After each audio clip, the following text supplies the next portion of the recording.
In today's video, I am going to teach you how to build a photographer site on Squarespace. Start by going to squarespace.com and clicking Get Started.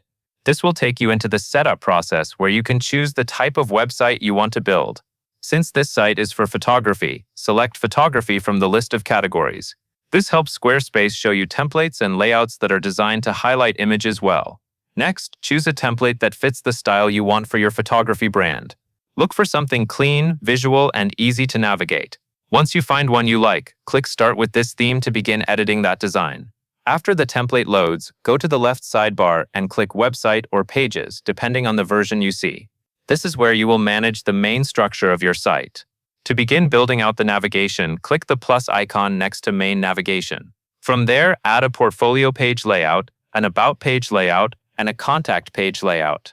These are the core pages most photography websites need, and they create a simple path for visitors to view your work, learn about you, and get in touch. Once those pages are in place, move your attention to the top right corner of the editor.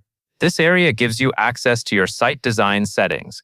Click Fonts and choose a clean sans serif or modern serif font pack. For a photography site, simple and elegant typography usually works best because it keeps the focus on the images. Then click Colors and select a neutral background scheme, such as white, gray, or black. Neutral colors are a strong choice for photographer websites because they make your photos stand out without distracting from them.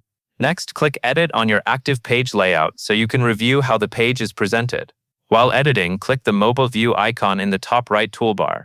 This is an important final check because many visitors will view your site on a phone.